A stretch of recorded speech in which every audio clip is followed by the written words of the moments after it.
Hermanos y amigos que nos siguen a través de las redes sociales, para nosotros es muy placentero estudiar otra lección más con ustedes. En esta semana vamos a estudiar la lección número 6, titulada El cambio de la ley. Es un cambio entre comillas, porque la ley de Dios es eterna y de hecho es inmutable, entonces no puede realizarse cambio en ella. El tema de la ley de Dios es fundamental para nuestra comprensión.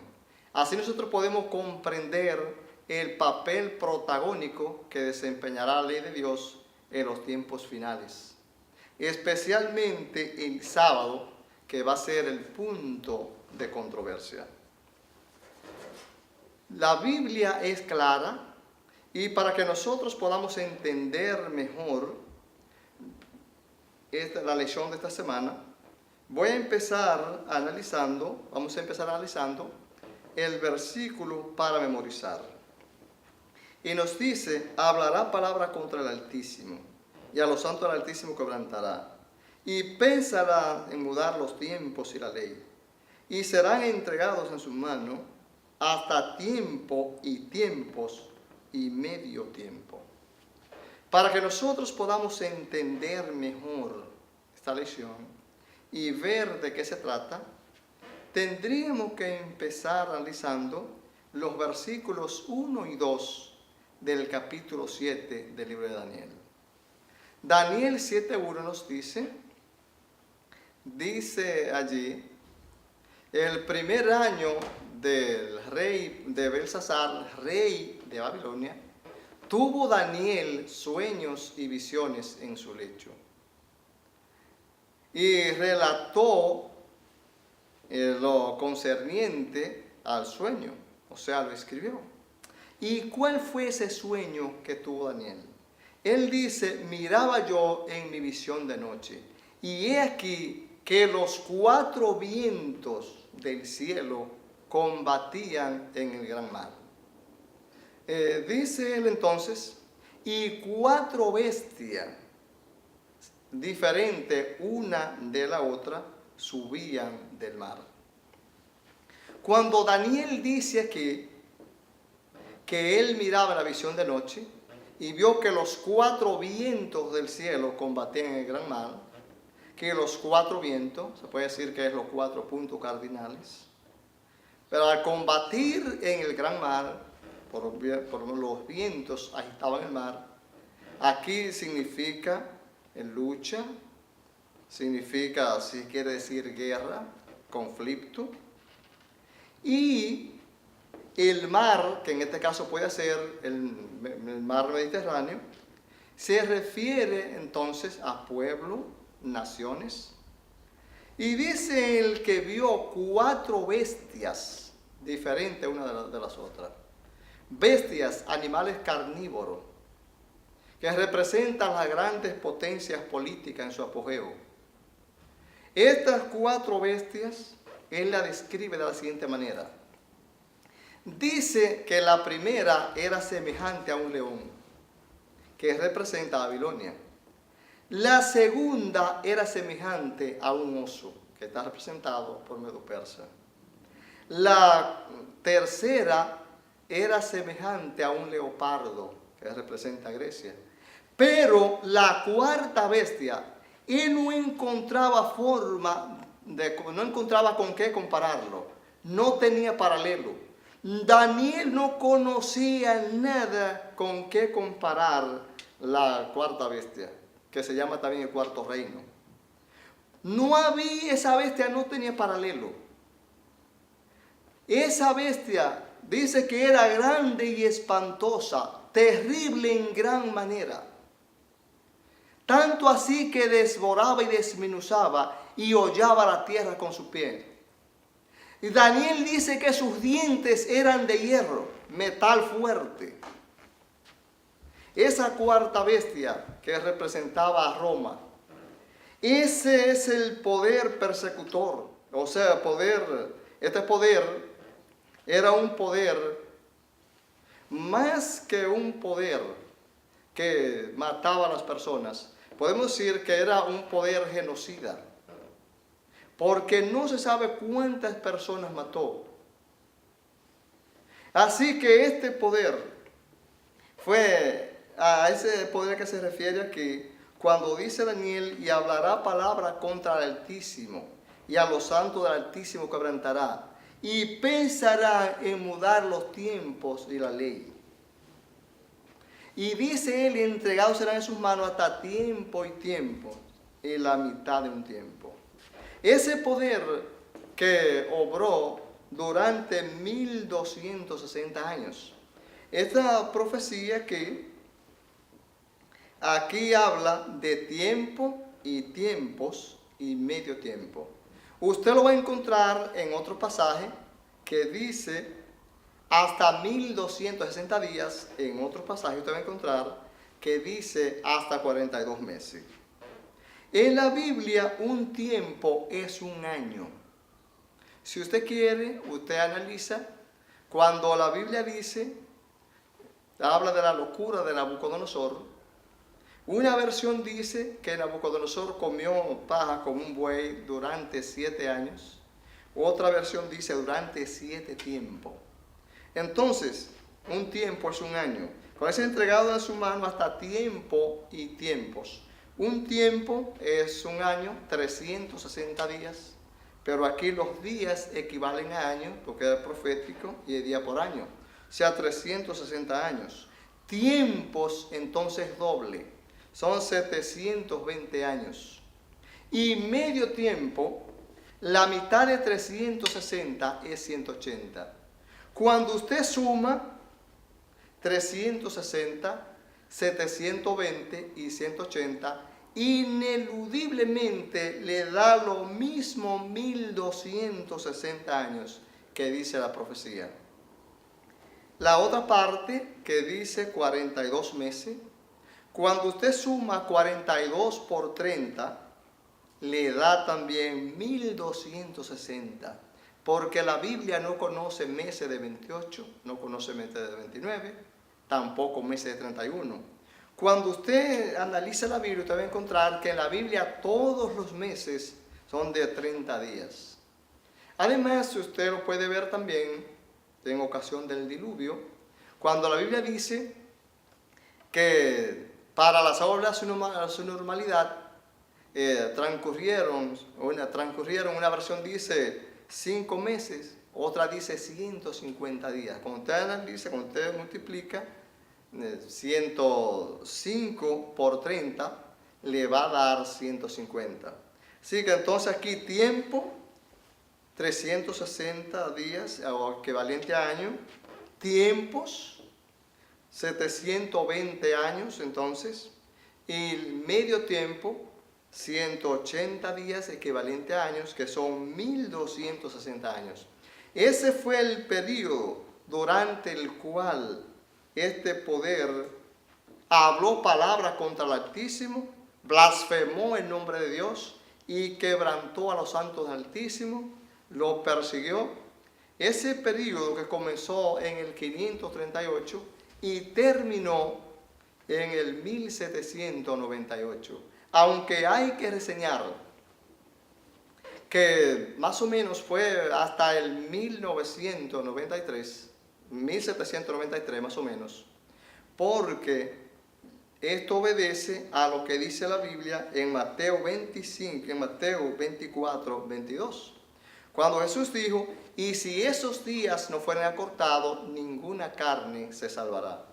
Así que de eso se trata la parte introductoria, el verso para memorizar, y la parte del domingo que se titula La promesa. La Biblia es un libro fascinante. Es un libro que nos da esperanza, nos da consuelo, nos da paz, seguridad. La Biblia dice a fin de que por la paciencia y la consolación de las Escrituras tengamos esperanza. Qué bien que ese libro, la Biblia nos da esperanza, por eso aquí encontramos una gran promesa. Nos habla aquí de la ley y el pecado. Y Pablo empieza diciendo en la cita que nos trae aquí, que usted puede ver en Romanos 7, del 15 al 25, Pablo empieza diciendo, porque lo que hago no lo entiendo, porque el bien que quiero no lo hago, más el mal que no quiero esto hago. Y si el bien que quiero no lo hago y no lo alcanzo, y el mal que no quiero esto hago, apruebo que la ley es buena. El pecado está en mí, que queriendo hacer el bien no lo alcanzo. Y él dice, voy a analizar mejor con usted para que lo pueda entender, en los versículos 22 en adelante, donde aquí el apóstol Pablo habla de 3 leyes, que es donde muchas personas se confunden y creen que la Biblia se refiere aquí a la ley moral, cuando la Biblia habla de la ley y el pecado. Muchos creen que Pablo está hablando contra la ley. Mira lo que él dice. Él dice, porque según el hombre interior me deleito en la ley de Dios, pero veo otra ley en mis miembros que se revela contra la ley de mi mente y que me lleva cautivo a la ley del pecado que está en mis miembros. Miserable de mí, ¿quién me librará de este cuerpo de muerte? Gracias doy a Dios por Jesucristo, Señor nuestro. Así que yo mismo con la mente sirvo a la ley de Dios, más con la carne a la ley del pecado. Aquí en el versículo 23, Pablo habla de 3 leyes. Habla de la ley de Dios, la ley de la mente y la ley del pecado. La ley de Dios, todo el mundo sabe que es la ley de Dios, la ley moral. Pero cuando él habla de la ley de la mente, se refiere a lo que dice la Biblia. Daré mis leyes en sus mentes y en sus corazones las escribiré. Tener la mente o tener la ley de Dios en la mente, a esto Pablo le llama la ley de la mente. Pero él dice que ve otra ley que se revela contra ese que lo lleva cautivo a la ley del pecado. La ley del pecado no es más que esa fuerza maligna que nos insta a hacer el mal. Esos deseos lascivos que vienen a nosotros a veces y que nos impulsan a hacer el mal, la misma concupiscencia que arrastramos, a eso es que Pablo llama la ley del pecado. De manera que Pablo termina diciendo, miserable de mí, ¿quién me librará de este cuerpo de muerte? Cuando Pablo dice, ¿quién me librará de este cuerpo de muerte?, no se está refiriendo a la muerte física, sino a la perdición eterna, la muerte segunda. Pero qué bien que encontramos aquí la promesa de Romanos 8:1. Ahora pues ninguna condenación hay para los que están en Cristo Jesús, los que no andan conforme a la carne, sino conforme al Espíritu. Y voy a analizar este versículo con usted para que usted entienda lo que Pablo quiere decir cuando dice los que no andan conforme a la carne, sino conforme al Espíritu. Pablo nos liberó del pecado. El pecado, nosotros vivíamos por la ley del pecado. El pecado era nuestro amo. Dios, a través de Cristo, nos liberó. Ahora nosotros ya no vivimos por la carne, no vivimos según la carne. Vivimos según el Espíritu. Y entonces Dios espera que usted y yo practiquemos el fruto del Espíritu, que demos el fruto del Espíritu, que es gozo, paz, paciencia, benignidad, bondad, fe, mansedumbre. Pablo termina diciendo, contra tales cosas no hay ley. Por consiguiente, ninguna condenación hay para los que están en Cristo Jesús. Los que no andan conforme a la carne, sino conforme al Espíritu. Para los que andan conforme al Espíritu y producen el fruto del Espíritu, para ellos no hay ley. Por lo tanto, no hay condenación. Sí, hermanos, que ya Dios nos liberó de la ley del pecado que estaba en nosotros, que nos llevaba al pecado. Ahora vivamos por el Espíritu, seamos guiados por el Espíritu, por el Espíritu. Demos el fruto del Espíritu y contra tales cosas no hay ley. De ahí entonces que la lección de este día nos habla de esa importante promesa. En la parte que continúa, la parte del lunes, nos habla de la ley y el pecado. Aquí nosotros podemos ver lo que la Biblia dice en cuanto al pecado y cómo muchas personas malinterpretan esta expresión aquí, cuando Pablo habla de la ley y habla del pecado. En la cita aquí que nos da en Romanos 7, del 1 al 15, o del 1 al 14, Pablo él pone una ilustración y dice que la mujer casada está sujeta a su marido y que cuando el marido muere, ella queda libre de la ley. Y si se puede casar. Y si en vida del marido se uniere a otro, entonces será adúltera. ¿Qué quiere decir Cristo? Nosotros antes pertenecíamos al pecado. Ahora Cristo nos liberó, ahora nosotros pertenecemos a Cristo. Cristo no quiere que nosotros nos liguemos con la cosa del mundo, eso es adulterio, eso es incompatible. Entonces usted y yo debemos conservarnos solamente para Cristo. Y aquí el apóstol usa algunos temas, algunos pasajes que yo quisiera analizar bien con usted en esta ocasión, para que usted lo pueda entender mejor. Él dice acá, en los versículos 8 en adelante, mas el pecado tomando ocasión por el mandamiento, produjo en mí codicia, porque sin la ley el pecado está muerto. Yo sin la ley vivía en otro tiempo, pero venido el mandamiento, el pecado revivió y yo morí. Y hallé que el mismo mandamiento que era vida en mí resultó para muerte, porque el pecado, tomando ocasión por el mandamiento, me engañó y por él me mató. Cuando el apóstol Pablo dice así, usted debe interpretarlo bien y saber que no se está refiriendo a la ley moral. Mira lo que Pablo está diciendo. La Biblia es clara, dice que el pecado es transgresión de la ley. La ley no hace más que señalar el pecado. Por eso Pablo dice que él sin la ley vivía. Antes de ser cristiano, él sin la ley vivía. Pero ahora dice él que ahora la ley le señala el pecado. Por eso es que dice que el mandamiento, el mandamiento produjo en el pecado, y entonces el pecado lo revivió y Pablo murió. La ley señala el pecado. Y como la función de la ley es señalar el pecado, por eso Pablo dice que en el versículo 12 que la ley es santa, justa y buena. Si no fuera porque la ley nos enseña el pecado, usted y yo no sabríamos qué es pecado. Mire como Pablo dice en Romanos 7:7. ¿Qué diremos pues? La ley es pecado de ninguna manera. Porque yo no conocía el pecado sino por la ley. Tampoco conocía la concupiscencia si la ley nos dijera no codiciará. Ahora yo voy a hacer una ilustración a usted para que usted entienda la importancia de la ley. Usted va al médico, usted va a un gastroenterólogo, y el gastroenterólogo le hace una endoscopía. Una endoscopía le va a introducir una camarita donde la pantalla va a estar revelando todo. Allí, si usted tiene pólipos, la cámara se lo va a revelar y el médico lo va a extirpar y le va a evitar un cáncer. ¿Y es mala la cámara porque le revela el pólipo que puede degenerar en cáncer? Por supuesto que no. Usted debe agradecer a la cámara que le reveló el pólipo que puede degenerar en cáncer. Es lo que hace la ley. La ley nos enseña el pecado porque la ley no mata, lo que mata es el pecado. La paga del pecado es la muerte. Y entonces la ley es buena porque nos enseña el pecado, y al enseñarnos el pecado nos evita la muerte, porque eso es lo que el pecado produce, la muerte.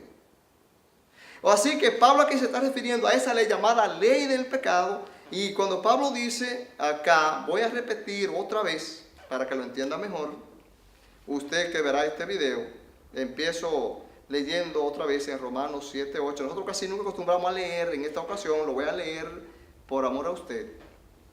Mas el pecado, tomando ocasión por el mandamiento, produjo en mí toda codicia, porque sin la ley el pecado está muerto. Porque si no hubiera pecado, no hay ley, donde no hay pecado no hay ley, dice la Biblia. Entonces, Y yo sin la ley vivía en un tiempo. Pero venido el mandamiento, el pecado revivió y yo morí. Claro, porque ahora había que confirmar la ley, ahora la ley le enseña el pecado. Y hallé el mismo mandamiento, que era vida, en mí resultó para muerte. Porque el pecado, tomando ocasión por el mandamiento, me engañó y por él me mató. No fue el mandamiento que lo mató. El mandamiento no produce muerte. El mandamiento trata de evitar la muerte. Y repito, es santo, justo y bueno, el versículo 12. El malo es el pecado que es el que produce la muerte. De eso se trata esa parte. Y termino aquí con el versículo 13. Mira lo que dice Pablo. Luego, lo que es bueno vino a ser muerte para mí en ninguna manera. Mire, Pablo hace una pregunta retórica aquí. Luego, lo que es bueno vino a ser muerte para mí. Y él dice en ninguna manera, o sea, en ninguna manera no hay forma de que la ley moral sea en contra de nosotros. La ley siempre es buena porque sigue señalando el pecado. Y la parte que continúa acá, el sábado y el domingo, o del sábado al domingo. Nosotros vemos muchos hermanos de otras denominaciones que son observadores del domingo y ellos dicen que la ley de los mandamientos está eliminada, que esa ley ya no existe. O sea, ellos dicen que Cristo la quitó, que la cambió en la cruz. Pero no hay forma, ellos lo dicen porque, especialmente por el sábado, por no observar el sábado, porque una gente que esté en sus cabales sabe que el matar es malo, que el robar es malo, que el adulterar es malo, que todas esas cosas. Eso está contraindicado en la Biblia. Entonces ellos, por el sábado, por no observar el sábado, dicen que la ley no hay que observarla. Y tratan de justificar la observancia del domingo dando algunos pasajes que yo voy a compartir con ustedes ahora en la lección de hoy. Ellos citan a Juan 20, 19, 23, donde allí Jesús, después de haber resucitado, se le apareció a los discípulos el primer día de la semana. Los discípulos estaban allí herméticamente encerrados por temor a los judíos. Jesús, que ya no tenía que tocar para ver, ya Jesús ahora era diferente. Ya no, ahora era el mismo Dios, tal, ya Jesús, una muestra, una señal de cómo nosotros vamos a resucitar con cuerpo incorruptible. Ahora Jesús se le presenta a ellos donde estaban y le dice: paz a vosotros. Ellos dicen que fue el primer día de la semana, ellos dicen que por eso ellos observan el domingo, pero aquí no dice que se observa el domingo. También ellos suelen citar a Hechos 7, 20 y 6, 7, donde dice acá que el primer día de la semana estaban ellos reunidos para partir el pan. Tampoco dice que se guarde el domingo, tampoco habla del cambio del sábado al domingo. También en 1 Corintios 16, 1 al 4, Pablo dice a ellos, todo el primer día de la semana, dice él que debían ellos preparar sus ofrendas para cuando Pablo fuera a recogerla, no tuvieran ellos que estar, entonces ya estuviera todo preparado. Recuerde, aquí tampoco dice que ellos observaban el domingo, no habla de ningún cambio. Así que no hay, bíblicamente no se puede comprobar que el domingo sea el día de reposo. No se puede comprobar ese cambio que ellos dicen. Ellos alegan que observan el domingo porque Jesús resucitó domingo. Pero nosotros podemos ver con la Biblia, como vamos a ver ahora en la parte continua, que en la mente de Jesús nunca estuvo que se observara el domingo como el día de reposo. Ahora vamos a ver acá en la parte del domingo, del miércoles, donde habla del séptimo día en el Nuevo Testamento. Muchas personas dicen que el sábado fue para los judíos.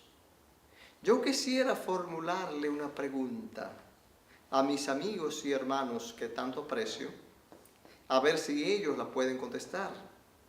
Yo quisiera preguntarle a ellos, cuando por primera vez se dio el mandamiento del sábado, ¿dónde estaban los judíos? Adán y Eva no eran judíos. Los judíos existieron 1500 años después, existió la tribu de Judá. Y el mandamiento del sábado fue dado en la misma creación. Entonces ese argumento se cae de que el sábado fue para los judíos. El sábado fue para los cristianos, para los hijos de Dios, para los obedientes. Y es que nosotros podemos encontrar lo siguiente. Voy a una cita donde nosotros podemos encontrar el sábado en el Nuevo Testamento. Si citamos a Lucas 4:16, nos dice, vino a Nazaret donde se había criado, y en el día del sábado entró a la sinagoga según su costumbre y se levantó a leer. En primer lugar, hay que reseñar que la sinagoga tuvo su origen cuando los judíos estaban en el exilio, que estaban privados de ir a adorar al templo a Jerusalén. Ahí entonces existía una sinagoga que era un lugar religioso, pero también era un lugar donde se hacían enseñanzas seculares, era un lugar de enseñanza. Y cuando tenían por costumbre, allí en los servicios, cuando iba un visitante o una persona de la congregación, que fuera una persona alta, una persona digna, ellos le daban la lectura para que la leyera y también para que la comentara. Por eso cuando Jesús vino, le dieron el libro de la ley, Jesús lo leyó y lo comentó también, y de hecho se refería a Jesús, no fue una coincidencia, era el cumplimiento de una profecía. Así que entonces, aquí habla del séptimo día, el día sábado, y habla como día de reposo, y dice que Jesús tenía por costumbre ir todos los sábados a la sinagoga.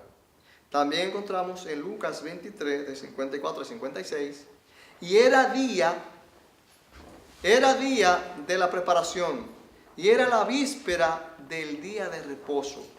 Y las mujeres que vinieron desde Galilea fueron al sepulcro y vieron cómo fue su cuerpo, y vueltas prepararon especies aromáticas y ungüento, y descansaron el sábado conforme al mandamiento. ¿Y dónde estaba Jesús? Ya Jesús estaba en el sepulcro. Y ellos se iban guardando el sábado conforme al mandamiento. ¿Conforme a qué mandamiento? Conforme al mandamiento dado por el mismo Dios, dado por el mismo Jesús, el cual él observó y estaba reposando allí también en la tumba. Encontramos aquí otro pasaje en Hechos 13, 14.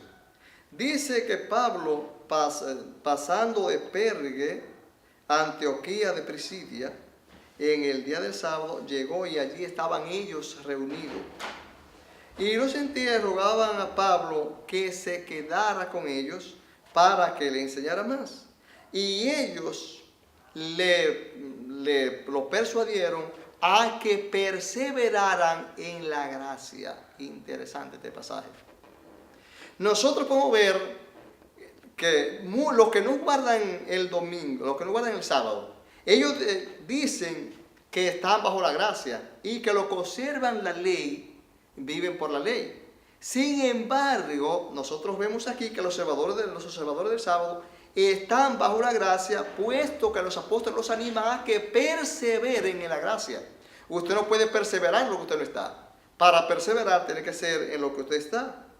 Entonces, nosotros leemos aquí también donde dice la Biblia un pasaje que bien puede ayudarnos a entender que Dios o que Jesús no hizo tal cambio. La Biblia dice en Mateo 24:20, hablando de este poder persecutor que iba a venir. Y todos los cristianos iban a pasar lo que acabamos de escribir en la introducción. Jesús dijo, oren para que vuestra huida no sea en invierno ni en día de reposo, o sea, en día sábado. Jesús está hablando de un acontecimiento que iba a ocurrir en el 70 después de Cristo. Entonces Cristo en su mente nunca estuvo que el domingo fuera día de reposo, que el sábado fuera cambiado. Si Jesús lo hubiese ido a cambiar, lo hubiese cambiado mientras estaba vivo. Y es que la Biblia dice entonces, en Hechos 17.2 y 18.4, que dice 17.2, que Pablo tenía por costumbre ir a la sinagoga todos los sábados, lo mismo que hacía Jesús. Y que él iba y discutía con ellos todos los días de reposo. Para hablar de todos los días de reposo tenía que ser un observador de sábado. De otra manera lo hubiese hecho, quizás para una coincidencia. Pero la misma palabra indica que era observador de sábado porque habla de todos los días de reposo. Y terminamos esta lección con la parte del jueves titulada El intento de cambiar el día de reposo. Y volvemos a citar a Daniel 7:25, y hablará palabras contra el Altísimo, y a los santos del Altísimo quebrantará, y pensará en mudar los tiempos y la ley, y entregados serán en sus manos hasta tiempo y la mitad de un tiempo. Intento de cambiar la ley de Dios. La misma palabra pensarán en mudar los tiempos y la ley intentarán, indica que el sábado está vigente, que la ley está vigente. ¿Por qué?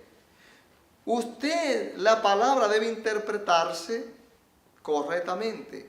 Bien interpretada indica que fue un intento fallido. Intentarán. No dice que lo hicieron. ¿Por qué? La Biblia dice en Eclesiastés 3:13, he entendido que todo lo que Dios hace, eso será perpetuo. De él no se le añadirá ni se le disminuirá. Lo hace Dios para que delante de él teman los hombres. En primer lugar, los hombres no pueden deshacer lo que Dios hace. Además, la Biblia es clara y dice que no lo lograron. Lo intentaron, pero no lo lograron. Y Jesús, mira lo que dijo Jesús en Mateo 5:17. Aquí pensaron en mudar los tiempos y la ley. Jesús dice en Mateo 5:17, no piensen que he venido para abrogar la ley o los profetas. No he venido para abrogar, sino para cumplir. Mira lo que dice Jesús. Jesús aquí hasta nos aconseja, nos amonesta que ni siquiera pensemos en esto. En primer lugar, no lo vamos a lograr. En segundo lugar, es rebelarnos contra Dios. Y termino entonces acá una cita de Apocalipsis 13, los versículos 16 y 17, donde aquí se dice lo siguiente. Aquí en Apocalipsis 13 nosotros encontramos entonces que el dragón hace una alianza con la bestia que sube del mar y la bestia que sube de la tierra. Esas dos bestias, el dragón le va a dar todo su poder. O sea, esta bestia le da todo el poder a la primera bestia. Esta bestia que sube del mar, ya dijimos, naciones, pueblo, y la que sube de la tierra, en profecía, todo lo que está en la profecía, saben que aquí se está refiriendo a Roma y a Estados Unidos. Y cuando vemos entonces aquí el poder religioso aliado al poder político, y dice entonces los versículos que siguen, y hará que a todos, grandes y pequeños, ricos y pobres, libres y esclavos, a todo el mundo, se le ponga una marca en la frente o en su mano derecha. Y todo aquel que no se deje poner esta marca, no podrá vender ni podrá comprar. En la mente, ¿recuerda usted cuando hablamos de la mente y dijimos que es la ley de la mente? Que la ley de la mente es tener en la mente que la ley de Dios está vigente y que hay que obedecerla. Entonces, el sello en la mente significa tener en mente que el domingo es día de reposo, Y el sello en la mano significa entonces llevarlo a la acción, a la ejecución, a la violación directamente. Así que nosotros entonces queremos amonestar a las personas que verán este video a interpretar bien la lección y entender que aquí la Biblia no está hablando en contra de la ley de Dios, mejor la está afirmando, y que la ley de Dios es inmutable, que es eterna. Que Dios les bendiga.